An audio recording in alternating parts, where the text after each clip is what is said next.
Hello guys, math colour हो जाएगा छूमंतर। आज हम देखिए चैप्टर क्लास 10th का चैप्टर 1 में प्रश्नावली 1.1 का क्वेश्चन नंबर 2 बनाएंगे।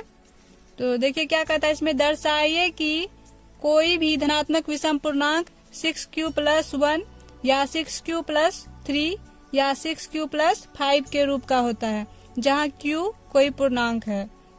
तो देखिए इसका सॉल्यूशन, तो दिया हुआ है q कोई पूर्णांक है, तो हम ले लेते हैं, जानते हैं पहले से यूक्लिड।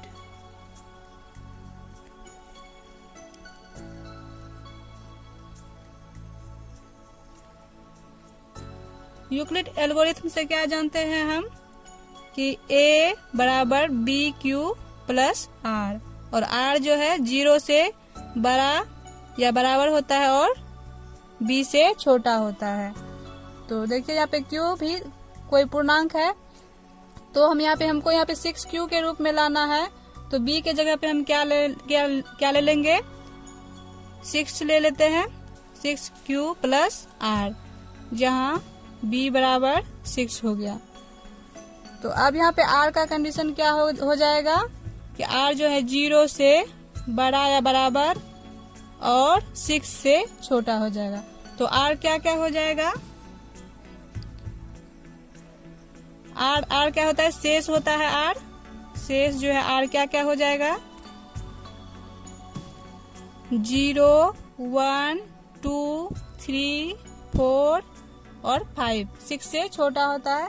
तो यहाँ तक होगा।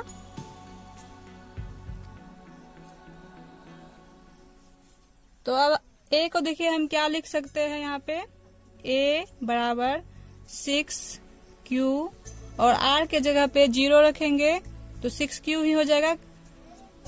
फिर क्या हो जाएगा, a बराबर 6q और r के जगह पे 1 रखेंगे तो क्या हो जाएगा +1। फिर 6q r के जगह पे 2 रखेंगे तो 2 हो जाएगा, 6q+2।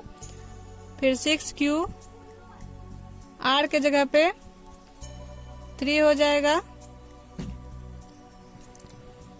फिर हम r के जगह पे 4 रखेंगे तो 6q+4 हो जाएगा। फिर 5 रखेंगे तो 6q+5 हो जाएगा।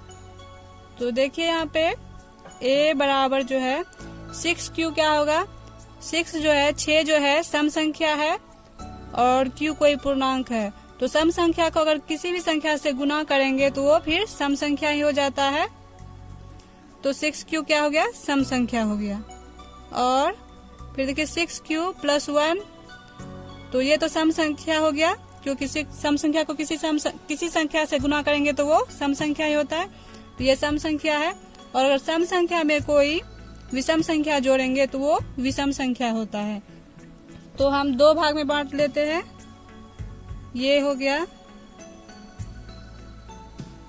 इसको रहने देते हैं, अभी पहले इतना कर लेते हैं, इस सम संख्या को अलग कर लेते हैं और विषम संख्या को अलग कर लेते हैं।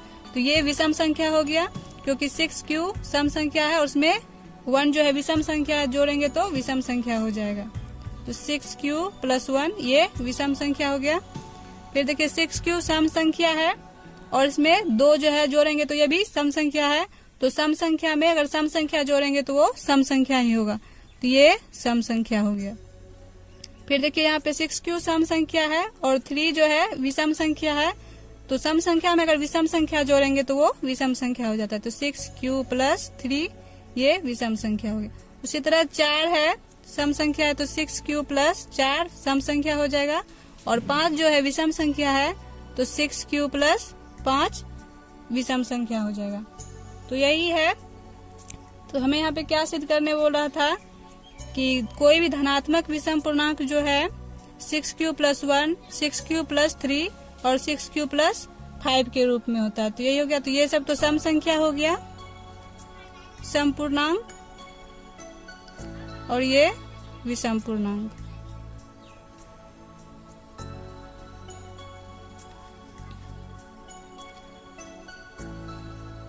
तो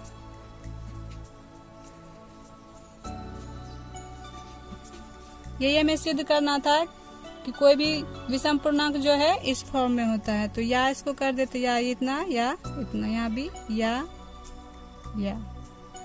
से ए कोई धनात्मक पूर्णांक है तो ए को हम विषम पूर्णांक में इस रूप में लिख सकते हैं और सम पूर्णांक में इस रूप में लिख सकते हैं।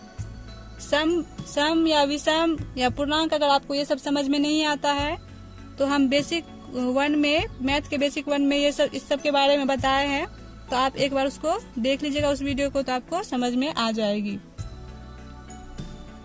अब हम क्वेश्चन नंबर 3 देखते हैं। किसी परेड में 616 सदस्यों वाली एक सेना आर्मी की टुकड़ी को 32 सदस्यों वाले एक आर्मी बैंड के पीछे कार्य करना है। दोनों समूहों को समान संख्या वाले स्तंभों में मार्च करना है। अगर समान संख्या वाले हो और उसके बाद क्या कहता है, उन स्तंभों की अधिकतम संख्या क्या है। समान संख्या वाले हो मतलब बराबर बराबर हो और उसमें अधिकतम बोले तो हम क्या करेंगे कि HCF निकालेंगे, महत्तम समापवर्ग। और अगर समान संख्या वाले हो और लघुत्तम संख्या बोले तो हम निकालेंगे ये लघुत्तम समापवर्ग, LCM निकालेंगे। तो यहाँ अधिकतम बोल रहा है तो हम इसका HCF निकालेंगे। तो क्या किसका निकालेंगे, 616 और 32 का HCF। तो 616 में 32 से भाग देंगे तो क्या हो जाएगा, 32 एक बार में खाएगा, 11 में 2 जाएगा तो 9 हो जाएगा, यहाँ 2 हो गया, फिर 19 9 बार में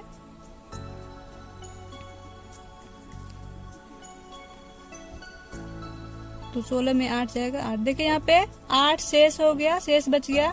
तो कैसे महत्तम बनाते हैं, अगर शेष बच जाए कुछ, 0 शेष नहीं हो तो शेष जो है वो भाजक हो जाता है और पहले वाला जो भाजक है वो भाज्य होता है, मतलब बीच में आ जाता है, उसी से हमको भाग देना है। तो क्या ये प्रोसेस तब तक चलता रहेगा जब तक शेषफल 0 नहीं हो। तो देखिए 8 चौके 32, शेषफल 0 हो गया। इसका मतलब है कि ये जो 8 है जिस भाजक की वजह से शेषफल 0 हो जाता है वही HCF हो जाता है। तो क्या हो जाएगा, HCF 616 और 32 का क्या हो जाएगा, 8 हो जाएगा। तो मतलब स्तंभों की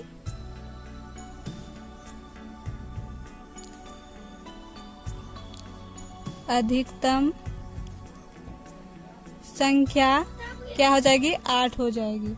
तो यही था। तो बस कभी भी अगर ऐसा हो तो आप इस तरह निकाल सकते हैं।